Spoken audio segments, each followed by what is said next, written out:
Hi, I'm Don Mitchell, author of Your Breakthroughs. I look forward to sharing this lesson with you. It is perhaps the most foundational one that I ever will share with you. It's quite a long one, so settle in, perhaps take some notes, and perhaps save this so you can watch it again because it may take a while for it to sink in. Let me begin by quoting from the book of John, chapter 20, verses 24 through 29 in the New King James Version. Set the stage for our discussion of Lesson 8, the 8-step process for accomplishing at least 20 times more with the same or fewer resources, time, and effort. Now, Thomas, called the twin, one of the 12, was not with them when Jesus came. The other disciples therefore said to him, "We have seen the Lord." So he said to them, "Unless I see in my hands the print of the nails, and put my finger in the print of the nails, put my hand into his side, I will not believe."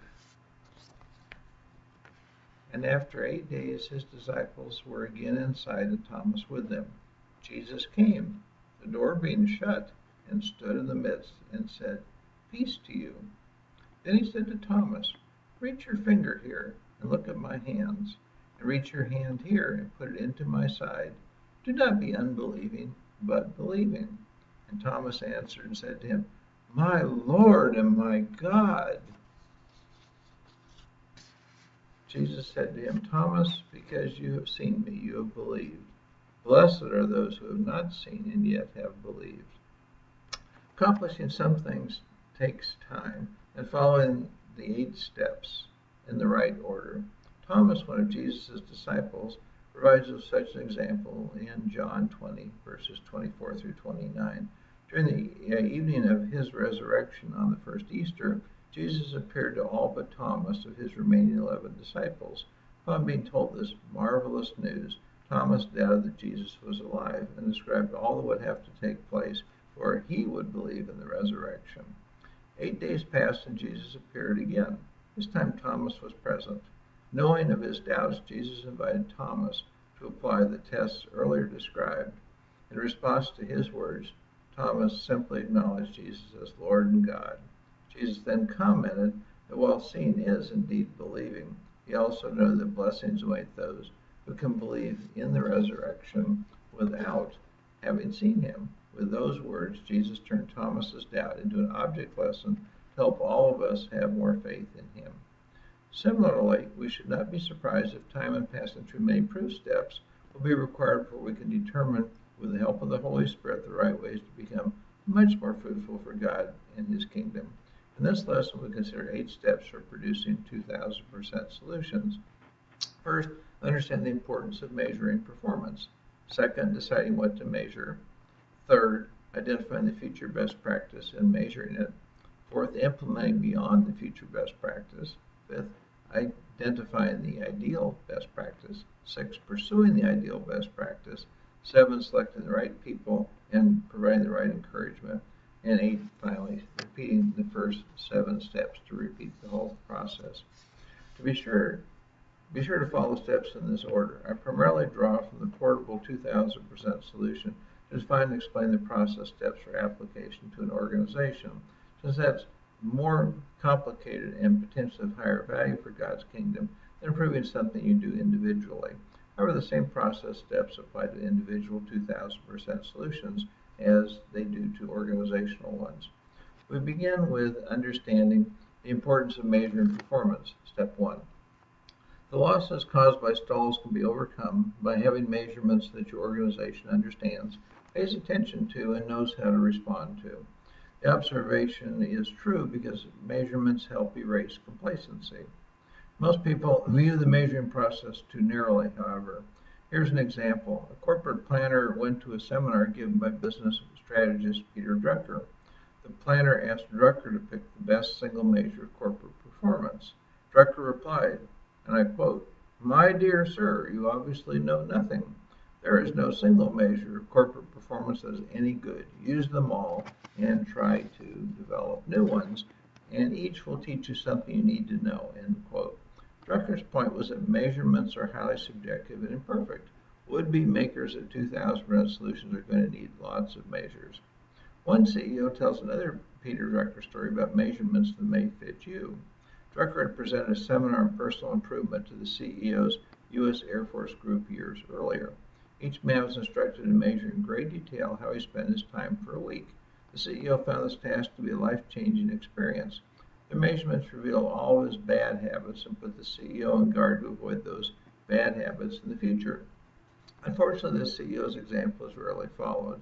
Few want to know how they spend their time or what their output is. Hopefully, you conducted the assignments in Lesson 1 that helped you identify how to increase the time by at least 10 hours a week that you spend on applying the 15 practices described there.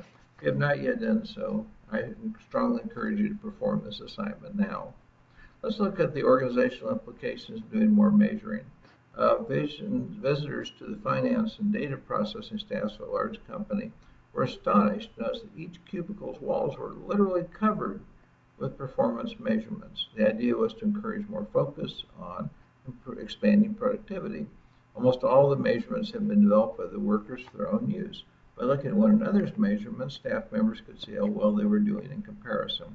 People pitched in to help lower performers improve so they could earn department-wide performance-based bonuses. How did they do? Well, personal productivity gains of 25% in a year were not unusual.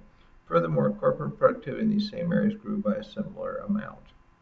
As we look at processes, finding causes to improve can be more difficult to accomplish. Here's an example. Management of a luxury hotel chain learned that guests were dissatisfied because it took too long for breakfast orders to arrive from room service. The chain jumped in to solve the problem. It added more room service waiters. It even added more kitchen staff. But the situation got worse instead of better. Finally, they looked at how long it took for a waiter to make a delivery and return to the kitchen. Wait, here was something. The round trips took much too long. Management asked the room service waiters why. The bottleneck was quickly spotted. The waiters were delayed by as much as 8 minutes by slow elevator arrivals at the kitchen and the guest room floors. What was going on? Housekeepers were delivering a day's worth of clean sheets and towels at the same time. Since housekeepers had to unload large amounts of linens on each floor, they usually stopped the elevators while the unloading occurred. After understanding the cause, linen deliveries were rescheduled. Room service complaints dropped to near zero. With enough of the right measurements to find the cause of your underperformance, you'll soon be working on the right things too. You may also need to add some skills for measuring. After many American manufacturers found their quality badly lagged non-American competitors in the 1980s, quality improvement became an obsession. Soon many companies were bragging they had reduced errors to Six Sigma levels, hardly any errors per million activities. Closer examination suggests that some of these companies had missed the boat. Some had only achieved being nearly perfect in delivering outmoded offerings. Motorola, for instance, the renowned Six Sigma innovator, saw its profits evaporate in the 1990s when the company fell behind Nokia and others in delivering new digital technologies to the market. Some other companies didn't know how to measure their performance. They mistakenly broke down every process into hundreds of aspects. Each aspect was measured for performance. Sure enough, almost all aspects were done perfectly more than 99.9% of the time. Everyone was smiling except the customers. As measured by what customers cared about, deliveries were deficient almost half the time. Well, what was going on? Turns out those little errors across hundreds of aspects compound and can cumulatively hit the customer hard. The firm should have been primarily measuring its ultimate performance for customers and looking selectively into detail to locate where large improvement strides could be made. It's not enough to measure. You also have to learn from what their measurements tell you. Then, when you can access information others lack, you can move ahead. Let's get practical. Ask yourself the following questions to better allocate your time and efforts. How can I avoid having to do the least productive tasks at all and still get better results? How else could I have gotten those tasks done with better results in less time? How could I delegate these tasks to others for better results? How could I inexpensively automate these tasks to meet my purposes? When am I effective? Why was I effective then? When am I ineffective? Why was I ineffective then? How much time am I wasting? How could I better spend the time I waste? What will the benefits be for me and others of spending my time in these more productive areas and activities? After you've acted on the answers to your personal improvement questions, you'll be prepared to be credible as a helpful coach to others, especially after answering the following questions. How can you interest other people in measurements? How can you help others set up and use helpful measurements? Third, how can you message about the value of properly using measurements be spread even further? Now let's shift to deciding what to measure, the step 2 in the 8-step process. Measurement helps you achieve the most when focused on your organization's most important processes and most valuable opportunities. Here's an example of why such focus is important. A large consumer products company found that it lagged all of its competitors in measures of financial performance. Stung by this information into wanting to change, managers asked employees to suggest profitable improvements. Tens of thousands of suggestions were received. Rather than treat all these ideas equally, management established a review team that included executives from every functional area. The reviewers looked for ideas that offered enormous immediate and long-term benefits that were easy to implement right away. Another team of 15 executives was designed to see if these top options got enough implementation attention. 1% of all these ideas provided 95% of the cumulative improvement. As a result of this concentrated effort, 3 years later, the organization was the #1 performer in its industry by any kind of financial measure. Choosing to aggressively pursue these highest potential ideas was a good idea. You should do the same. Choosing to if you don't know what those highest potential opportunities are, here are some questions to help you find them. Begin by asking these questions to determine your most important processes. How long could your organization survive without using each process? How long could your organization prosper if each process were done poorly?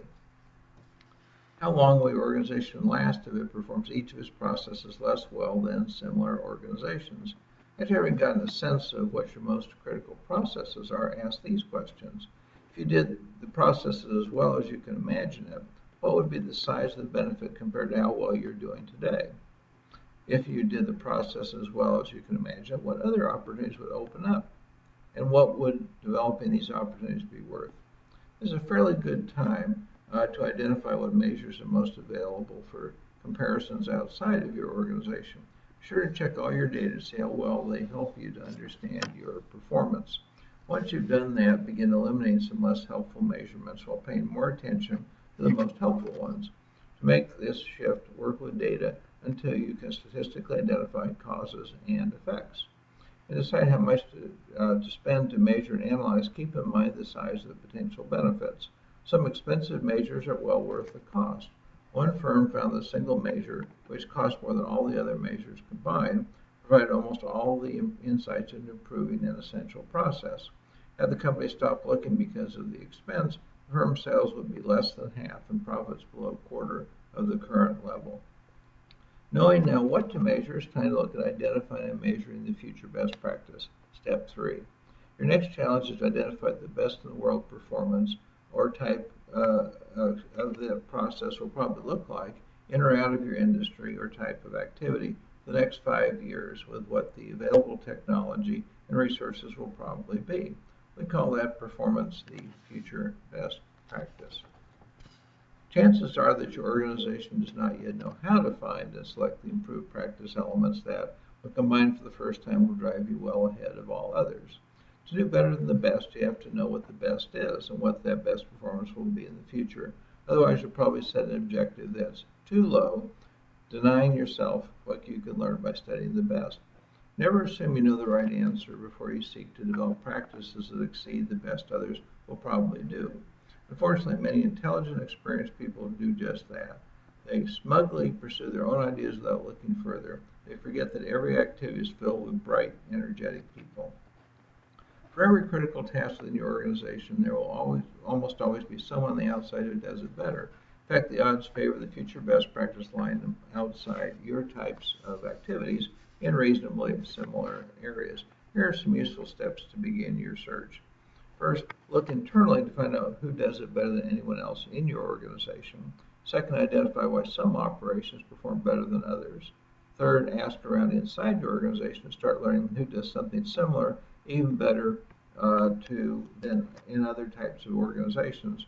Fourth, check on public sources of information on these subjects.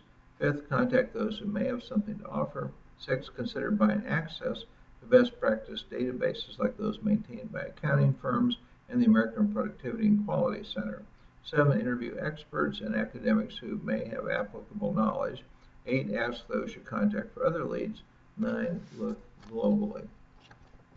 Keep going. Determining the future best practice is a continuing task. Whether or not you notice that the future best practice bar is always being raised.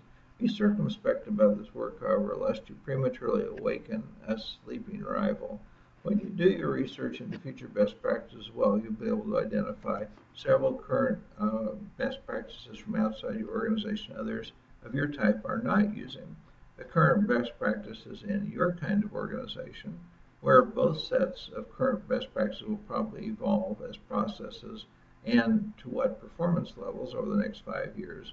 A new way to combine many of the current and future best practices to create performance that far exceeds the high likely effectiveness of any other organization within the next 5 years. In such work, it's natural to assume that large, profitable leaders like Alphabet, which owns Google, Apple, Dell, Disney, GE, Intel, and Microsoft use only the current best practices. But that happy circumstance is usually not the case. The older and bigger the company is, the fewer future best practices likely to develop, apply, and improve. Oddly enough, marginal companies and organizations tend to be better sources for future best practice information. Why? Low-performing organizations face more cash flow pressures and have little choice but to focus on efficiency in all their endeavors. These organizations are also less likely to stand pat with existing procedures. They know that performance must improve or they won't be around for long. Many people have misinterpreted what they see during visits to discern best practices. If you ask why things are done the way they are, you'll avoid that mistake. For example, Henry Ford told buyers of his Model T automobile that they could have any color as long as it was black. Many people assumed that Ford was either colorblind or had gotten a good price for black paint. In fact, black was the only color that you could use for a consistent hue in those days. If other colors had looked good in the Model T, Ford would have offered them. Likewise, visitors to Japanese factories usually marvel at how compact they are. Knowing that land is expensive in Japan, visitors assume they know the answer, and they're partly right. But even when land is relatively cheap, such as in a cornfield in Iowa, Japanese factories are compact. Why? Japanese executives know that compactness improves communication among workers. The closer together people work on a product, the better the quality. That's one reason why team-built products are usually better than those on assembly lines. Here are some questions designed to speed and ease your search for the future best practice. What online resources, periodicals, books, databases, seminars, services, and organizations are available to help you? Who are the favorite sources for the most knowledgeable authors and editors? What organizations have been described as being excellent in these areas? Who do experts say is the best operation that they've seen? Who do the best in the field pay attention to? Which organization in the world could be using processes like yours? Who do the experts in these organizations think does these processes the best now and will do so in the future? Which experts in top-performing non-compete organizations will permit you to visit and observe, measure, and discuss their processes? What can be seen or learned during a personal visit? Can you gain more access to key people during such a visit? Who should measure? What should they measure? What information do you need to estimate the best future performance over the next 5 years? What has been the rate of improvement? How is the rate of improvement likely to change? How can experts help you improve your estimate of improvement change?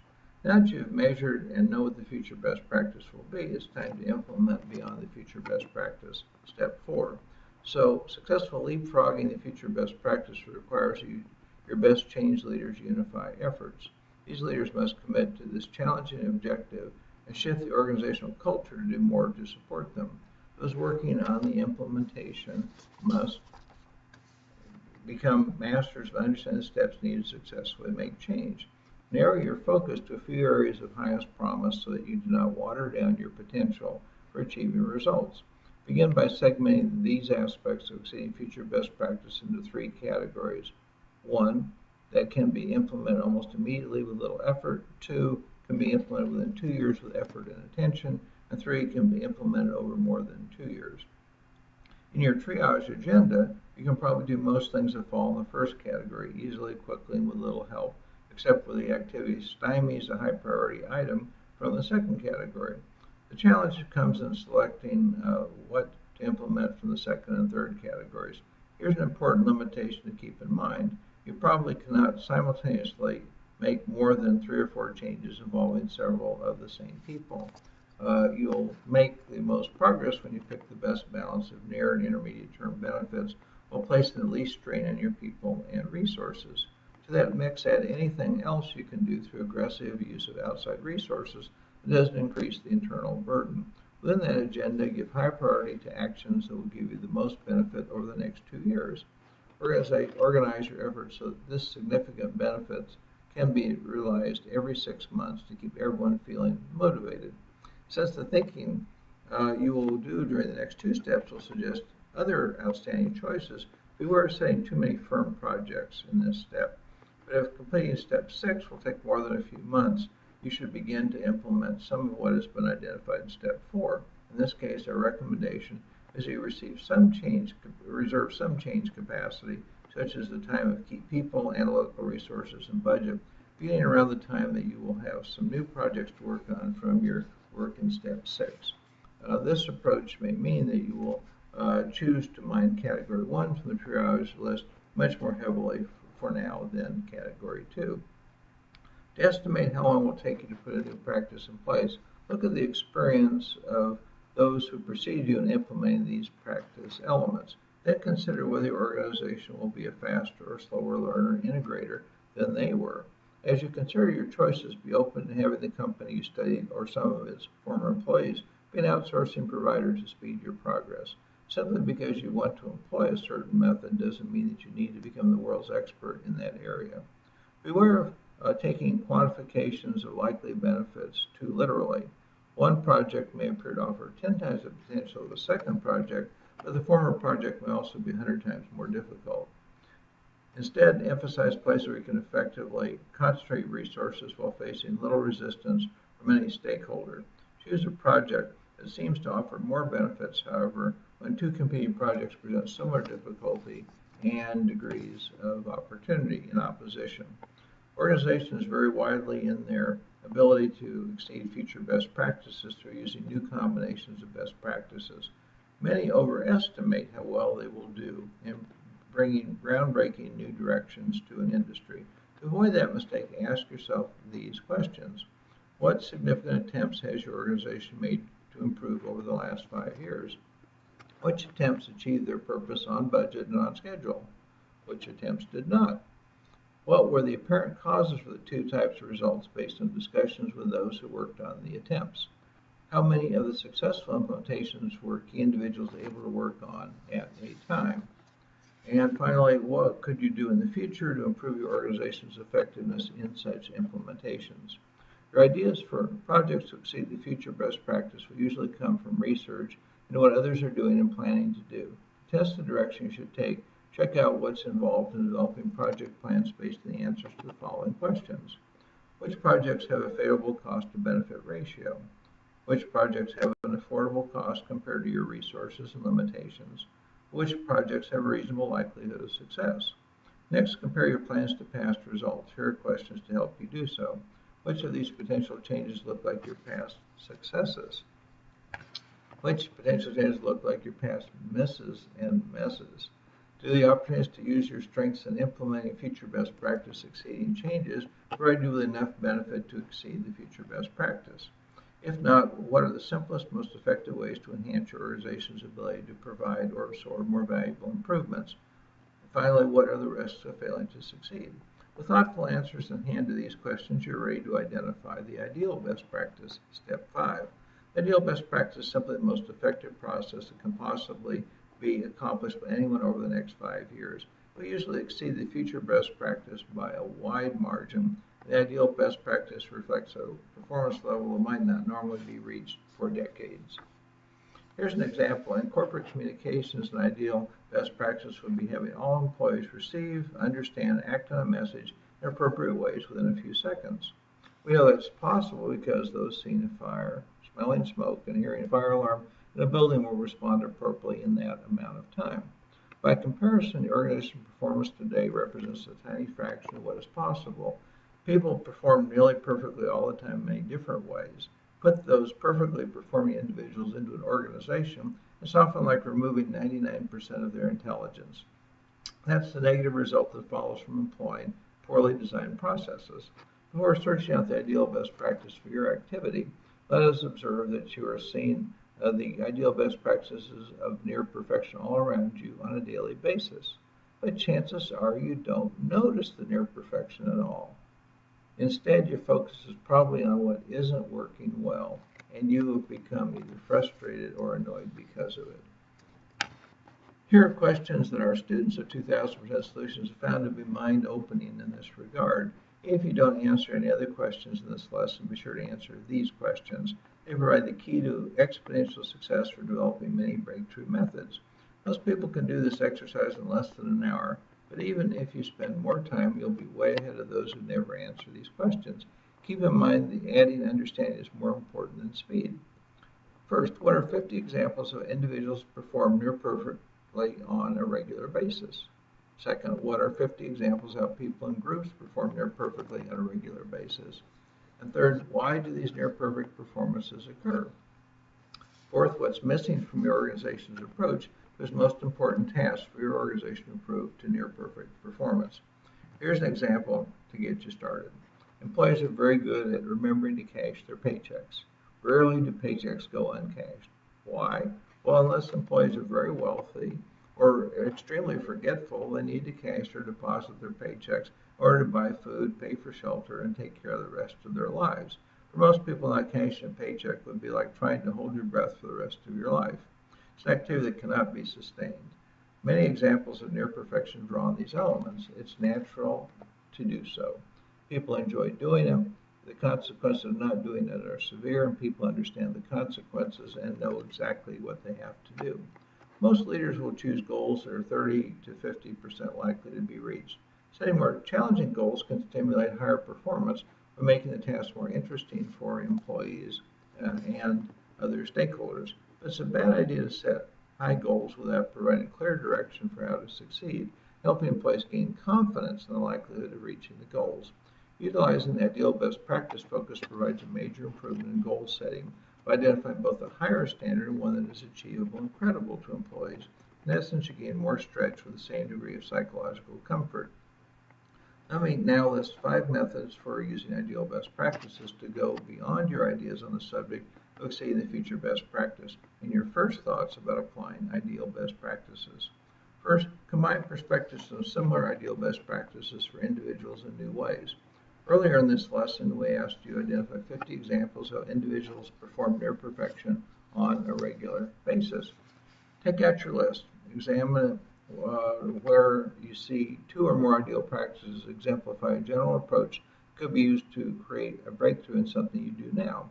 List at least 5 such general approaches. So here's an example. School children leave their classrooms when the dismissal bell rings, and millions know it's New Year's Eve in the eastern United States when the ball drops in Times Square. The principle is that people use a signal to tell them it's time to move on to the next part of their plans. Now let's apply that principle. Let's say that you want dinner guests to leave feeling happy at the time you want them to go. How might you create such a result? One possible is to hold a formal ceremony that brings the evening to an end. This might be a prayer that thanks the guests for coming, a moment when you present them with little gifts to take home, or singing a goodbye song.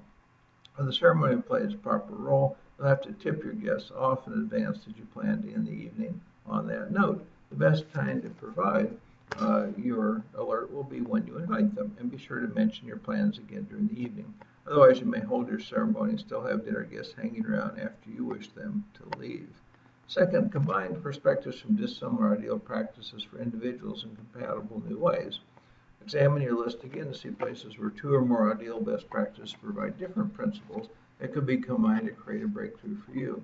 List at least 5 different combination approaches. Here's one example. You probably consume enough liquids to keep from becoming dehydrated. Why? Your body gives you a clue when it's time to drink more by having you feel thirsty. You probably also remember to get out of bed, except on days when you're very sick. Why? Well, you have plans that require leaving your bed. Those plans eventually encourage you to part from your comfortable cocoon. Let's look for a possible application of these observations. Perhaps you want to do better at following through with plans to achieve your goals. How might the preceding observations help you? Let's say your goal is to learn to speak another language. You could tie your daily learning activities to when you drink liquids and to when you arise from bed. In this way, you could use a reliable, stronger habit to build a new habit. For instance, on arising, you might repeat all the words you learned yesterday and read through your list of new words for today. Then each time you drink something, you can practice the new words for that day with flashcards that you've made. Third, combine perspectives from similar ideal practices for organizations in new ways. So now turn your attention to the 50 examples of how groups perform near perfection on a regular basis. Examine your list to see where 2 or more ideal best practices provide examples of a general approach that can be used to create a breakthrough in something your organization does now. Be sure to list at least 5 such general approaches. Here's an example. Orchestras play complex pieces with amazing coordination and few errors. Military units march with impressive precision, keeping the same time and foot forward. These groups succeed because they've practiced a particular sequence and can do it very easily and receive a signal from a conductor or drill instructor that provides time and motion coordination. During practices, the signal giver tells people when they make mistakes and repeats those sequences until they are done correctly. Now let's apply that method. Imagine you want to launch a new product with a complex series of marketing and sales efforts. How might you create such a result? You need to start by playing the role that the musical composer does and writing down everything that needs to be done in the right order. That overall plan is like the score a conductor uses to coordinate everyone. The plan should include the speed, timing, and location of what needs to be done. Then the parts need to be copied out so that people know their roles and have instructions to follow. Finally, need to practice the execution of that plan until it comes easily and perfectly. By comparison, most organizations don't prepare such plans, have no practices, provide no feedback to those who make mistakes so they can improve, and don't have anyone playing the role of sending a central signal. Is it any wonder that such organizations don't coordinate their new product launches very well? Fourth, combine perspectives from ideal best practices for organizations in new ways. Again, examine your list to see places where 2 or more ideal best practices for groups provide different practices that could be combined to create a breakthrough for your organization. List at least 5 different combination approaches. Here's an example once again to help you understand this process. Jazz combos improvise while playing music. No one knows exactly who will play next or exactly what they will play within a piece. The process works because the combo practices a lot and learns to closely observe what one another is doing so they smoothly adjust to each other.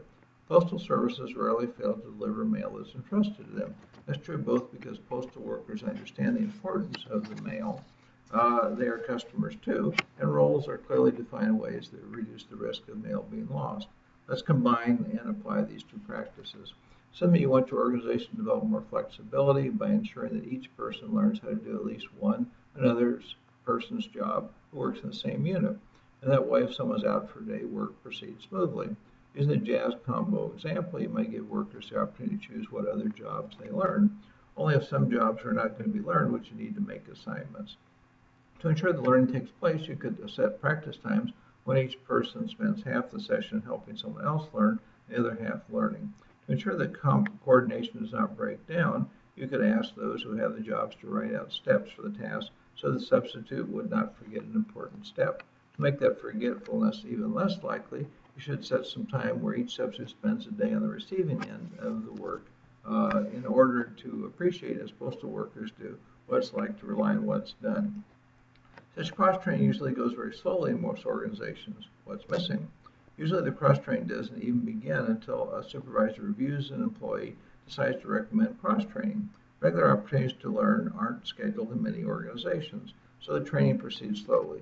Because the employee may have no interest in learning the other job, the employee may avoid the learning opportunity altogether. It's even rare to see the results of such a job as a customer, either internally or externally. As a result, few have completed effective cross-training at any given time. 5, combine perspectives from individual and organizational ideal best practices in new ways.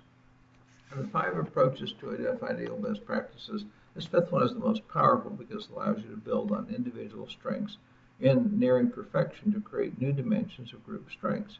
You'll be delighted with what this perspective can help you accomplish. Here's an example to explain what we mean. Individuals are very good at remembering to put fuel in their vehicles. Rarely we see a vehicle stranded for lack of fuel. Why? If you run out of fuel far away from a fueling station, where there's no cellular telephone reception, you may have a long walk to fill and carry back a heavy container. The process may waste an hour or more. Also, if you run out of fuel when it's very cold, this exposure can be dangerous. Some people are probably worried about being robbed while going to and from the station. Most vehicles have fuel gauges that reasonably accurately let drivers know when more fuel is needed. As a result of the measurements and concerns about safety and convenience, there's not much reason to run out of fuel. Groups are exceptionally good about using up supplies that their organizations provide. Why? There's no barrier. If you need it, you take it. There's no cost to you. However, groups may not be nearly as good at remembering to order more once supplies dwindle. Let's assume now you want to lower costs more rapidly in your organization. How might these 2 practices be combined? Let's start with the individual tendency to want to have enough. You might appeal to that instinct by tying salary and wage increases to achieving cost improvements above a certain target and letting everyone know on a daily basis how cost reductions are going. Those who want to be sure to have a decent income increase will be monitoring the information and taking action. There's a problem, though. Many people may not feel that they have the knowledge or time to work on faster cost reductions. You could provide free breakfasts and lunches to those who are willing to attend training sessions to learn more about creating and implementing better cost reductions. The organization could also provide a hotline. People could call for help with developing cost reductions. By comparison, most organizations disqualify almost everyone in the organization from being able to work in cost reductions. Only managers, supervisors, engineers may be given the leeway. Yet the best ideas often come from outside those perspectives. Cost reduction is clearly one of those activities where more heads work better, but the task has to engage everyone in helpful ways. For better results, you can combine even more near-perfection perspectives. You might use 4 individual and 3 organizational principles to identify the potential for an astonishing breakthrough practice. To provide further opportunity, go back and add to your list of 50 individual and 50 group instances of near perfection. With experience, you'll be able to add even more helpful perspectives that can be applied. Having now identified several ideal best practice opportunities, you should pursue the ideal best practice. Step 6. Start by selecting one or more of these opportunities to implement. In making this choice, be sure to evaluate your organization's track record for successfully making similar changes in other ways you can reduce risk. You can use the analysis described concerning implementing beyond the future best practice to help you. The 2000% solution and the portable 2000% solution provide additional cautions and directions. Being now ready to pursue the ideal best practice, you should be sure to select the right people and provide the right encouragement. Step 7. You must find people who are energized or excited by change. Your ideal team members must see change as a challenge that will help them grow personally. Select team members who will feel that being chosen to work on approaching the ideal best practice is the most wonderful thing that ever happened to them. Beyond enthusiasm, you need open-mindedness. Take a cue from Abraham Maslow and his concept of self-actualization. What a person can be, he or she must be. See Motivation and Personality, Harper, 1954. Among other characteristics, Maslow described the self-actualized as displaying higher levels of efficient perceptions of reality, comfort with reality, acceptance of others, oneself and nature, spontaneity, simplicity, naturalness, focus on problems outside themselves, detachment, preference for privacy, autonomy and independence from culture and environment, freshness of appreciation or richness of feeling, transcendent experiences, identification with all humanity, deep interpersonal relations, preference for democratic processes, ability to differentiate between means and ends, non-hostile humor, creativity, originality, or inventiveness. Maslow also spotted significant drawbacks among some of the self-actualized, who can also be vain, irritating, cold, uncritical, and overgenerous. Obviously, you should choose team members with fewest of these drawbacks. even if you lose some creativity. But don't be restricted to Maslow's concept. People who can adapt rapidly to unexpected problems are even more valuable because they point the group in a new direction when everyone else is stuck. You can spot these people by asking them how they solved seemingly impossible problems in the past. Naturally, choosing the right team leader makes a big difference in your results. Look for a leader who shares the enthusiasm of each team member and knows how to direct that enthusiasm. In addition, you want someone who places the interests of the team and the organization ahead of any desire to exercise power as top dog. Avoid borrowing leaders from another organization, whether they be consultants or outsourced service providers. Such outsiders will have a harder time reflecting the values of those they lead. If you cannot find an appropriate leader within your organization, be sure to hire someone who will sustain the excitement necessary to bring off major changes, who matches your company's values as closely as possible. 4 leadership policies determine success. First, shared values with the organization. Second, understand their problems thoroughly before beginning the project. Third, ability to persuade others the project will succeed. And 4, skills relevant to the task. Sometimes the need for change is so daunting, organization's leaders won't be able to cope. When that circumstance occurs, consider helping the organization by applying what we call stealth change. Rather than beginning by selling the people at the top and making great promises and proclamations, keep it all hush-hush. Recruit a few highly admired people who have the talent to lead the change by creating models of the new ways on the quiet. After setting the standard, loan talented teams who can install the better ways to a few more highly admired people who are in trouble with making their budgets. After succeeding, ask your bailed out leaders to visit the rest of the organization to explain the successful change and to welcome visitors who want to learn more. Within 6 months, such stealth projects can often run circles around formally authorized teams with tons of resources. Before finalizing your choice of team leaders and members, let those you're considering know that there's risk involved. Team members will be betting their careers on this assignment. Team members and leaders who perform well will likely be asked to solve another problem or pursue a different opportunity. That's their career reward. If you don't execute the changes, they won't have the jobs to go back to, but you'll help them look at a new position in another organization. As you can imagine, knowing that you cannot retreat to your old job is unsettling, even demoralizing information. People have routinely exceeded the future best practice to approach the ideal best practice report that this up or out approach is necessary. Team members who like the challenge will thrive in this environment, but it's not for everyone. You're creating personal learning platforms that will make team members realize that project success is essential. Take on those who are willing to accept the personal danger from this risk. What about providing financial rewards? Well, incentives for a special project should in no way mirror the organization's existing financial incentives. Success should result in far larger than normal bonuses for team members at their given levels. Pick incentive levels that will excite exceptional and appropriate excellence. However, keep in mind that many organizations choose incentives that are too high. Larger financial incentives quickly fail to add greater excitement. Instead, financial incentives are too large and encourage people to play it safe. Be sure to get a minimum reward from the overwhelming promise of largesse. Having completed your first 2,000% solution, you come to the most important step of the 8. Repeat the first 7 steps. Practice makes perfect. We learn to walk by taking more and more faltering steps before we fall. We learn to write by copying each letter many, many times. Doing is the best way to learn. Imagine trying to read a book to learn how to ride a 2-wheel bicycle. Achieving 20 times improvements also requires repetition. When you re-examine the same process and improvement opportunity, you will uncover new and better ideas with each repetition of the first 7 steps to the 8-step 2,000% solution process.